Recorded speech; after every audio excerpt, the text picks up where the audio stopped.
नई दिल्ली स्थित Ambedkar international centre 15 जनपद में परम पूज्य आचार्य श्री सुशील कुमार जी महाराज की पर्यावरण जन्म शताब्दी के अवसर पर एक भव्य एवं गरिमामय आयोजन संपन्न हुआ। इस ऐतिहासिक अवसर पर भारत के 14वें राष्ट्रपति महामहिम श्री रामनाथ कोविंद, राष्ट्रीय स्वयंसेवक संघ के सह सरकार्यवाह माननीय दत्तात्रेय होसपाले, विश्व हिंदू परिषद के अंतर्राष्ट्रीय अध्यक्ष माननीय आलोक कुमार स्वामी चिदानंद सरस्वती, विश्व अहिंसा संघ के चेयरमैन किशोर मकवाना, वाइस चेयरमैन कमल ओसवाल, गौतम ओसवाल, अध्यक्ष कुलदीप जैन, कोष अध्यक्ष कपिल खन्ना, विहिप दिल्ली प्रांत अध्यक्ष तथा गोपाल आर्य, पर्यावरण संरक्षण गतिविधि प्रमुख समेत अनेक गणमान्य हस्तियों की उपस्थिति रही। कार्यक्रम की शुरुआत महामहिम श्री रामनाथ कोविंद जी और दत्तात्रेय होसपाले द्वारा गुरुदेव के चरणों में कल्पवृक्ष को जल अर्पित कर की गई, जो पर्यावरण संरक्षण की भावना का प्रतीक था।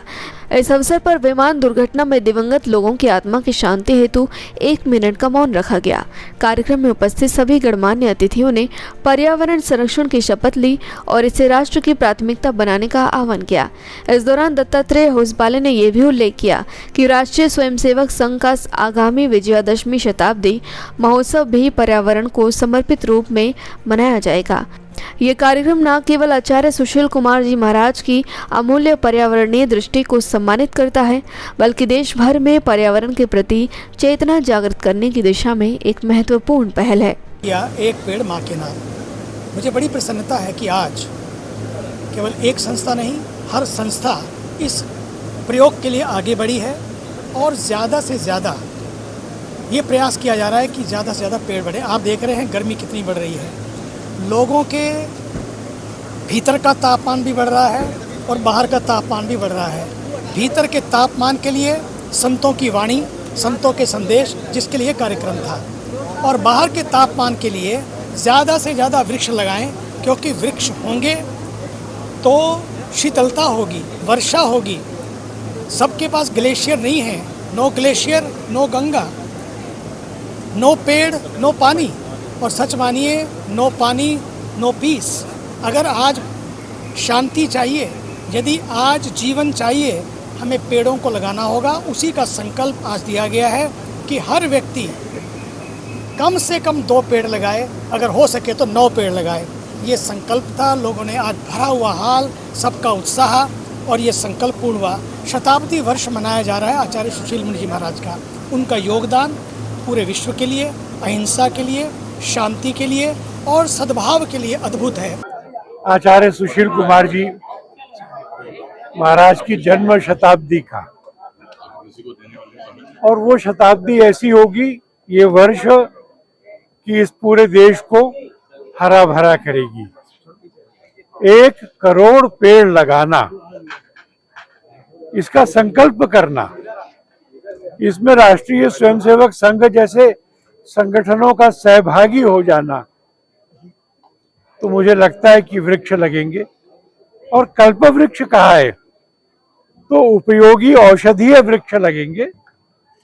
मैं समझता हूं कि यह एक बड़ी बात होगी।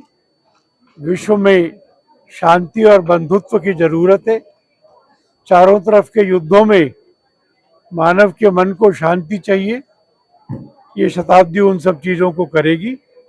मैं साध्वी दीप्ति जी का, साध्वी लक्षिता जी का अभिनंदन करता हूं कि उन्होंने इतने अच्छे कार्यक्रम की रचना की है। सर, रामनाथ कोविंद जी भी आज यहाँ पे पधारे, उन्होंने अपने विचार व्यक्त किए, उसके बारे में क्या कहना चाहेंगे? उनके विचारों पर तो मैं क्या कहूँगा, वो इतना अच्छा बोले, अपने अनुभवों और संस्मरणों से बोले, जैन संतों से जो उनका इंटरेक्शन हुआ उस पर बोले। मैं समझता हूँ कि उनका आना बहुत प्रेरणादायी रहा है। आज गुरुदेव का शताब्दी वर्ष लॉन्च हुआ है और गुरुदेव का सपना था पर्यावरण, अहिंसा, शाकाहार, और गुरुदेव का जो सपना था, गुरुदेव का जो मिशन था, मैं उनकी शिष्या होने के नाते, उनके उत्तराधिकारी होने के नाते हमारी जिम्मेवारी बनती है कि हम उनके सपनों को, उनकी इच्छाओं को पूरा कर सकें। और कल्प वृक्ष, गुरुदेव कहते थे कि कल्प वृक्ष, अगर वृक्ष के नीचे आप बैठ के जप करते हैं पाठ करते हैं, पूजा करते हैं, ध्यान करते हैं तो आपकी हर इच्छा पूरी होती है। कल्प वृक्ष का मतलब होता है कि हर इच्छा को हर वृक्ष पूरा करता है। अगर आपके जीवन में कोई तकलीफ है, बहुत ज्यादा परेशानी है, तो आप पीपल का वृक्ष लगाओ, उसकी छाया के नीचे बैठो। आपको अस्थमा की प्रॉब्लम है, लंग्स की प्रॉब्लम है, तो आप पीपल के वृक्ष के नीचे बैठ के लंबी और गहरी सांस भरो तो आपकी प्रॉब्लम भी सॉल्व होती है। और कष्ट है तो पीपल के वृक्ष के नीचे आप दीप जलाओ, नमो लोहे सोवे साउनम का जप करो। तो गुरुजी कहते थे कि हमारी संस्कृति में, भारत की संस्कृति में इतनी विराटता है, इतना विज्ञान है कि हमें किसी और चीज़ों की आवश्यकता नहीं है। हम अगर फूल, पत्तियाँ, पेड़, वृक्षों को समझ लेना तो हमारा विकास बहुत जल्दी हो सकता है। और व्यक्ति अगर स्वस्थ होगा, परिवार स्वस्थ होगा, समाज स्वस्थ होगा, राष्ट्र स्वस्थ होगा, तो देश स्वस्थ होगा, तो देश का विकास हर हालत में हो सकता है। तो गुरुजी का हिंदू राष्ट्र का सपना था, तो आज हम हिंदू राष्ट्र की भी बात करना चाहेंगे कि हिंदू संस्कृति बचेगी, पर्यावरण बचेगा। पर्यावरण के बिना तो जीवन ही नहीं है, और पर्यावरण होगा तभी हमारा जीवन होगा, तो तभी हम उस सपने को साकार कर सकते हैं। और पर्यावरण प्रदूषण तो बहुत है, हर तरह का प्रदूषण है, ध्वनि का प्रदूषण है, मानसिक प्रदूषण तो सबसे ज्यादा है। तो मानसिक प्रदूषण को दूर हटाने के लिए, डिप्रेशन को कम करने के लिए आप वृक्षों के पास आओ, वृक्षों से बातें करो। गुरुजी कहते थे कि अगर आप तुलसी के वृक्ष के पास जाके बैठो और उनको अपना दुखड़ा बताओ तो 10 दिन के अंदर वो दुखड़ा आपका खींच लेती है, आपकी नेगेटिविटी खींच लेती है। तुलसी मुरझा जाती है और आपको स्वस्थ बना देती है, इसलिए तुलसी को माता कहा गया।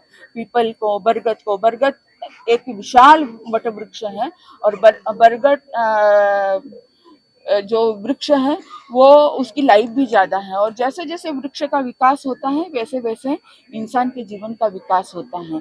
तो अगर आपको आपके जीवन में अगर शुगर की प्रॉब्लम है तो आप इसके जामुन के वृक्ष लगाओ, जामुन की छाया में बैठो। उस जो जामुन की छाया की जो तरंग होती है ना, वो बहुत शरीर को हमारी प्रभावित करती है, तो शुगर भी मेंटेन होती है। और वृक्षों से हम बातें करते हैं तो वृक्ष भी अपने आपस में संवाद करते हैं और हमें खुशियाँ आती हैं।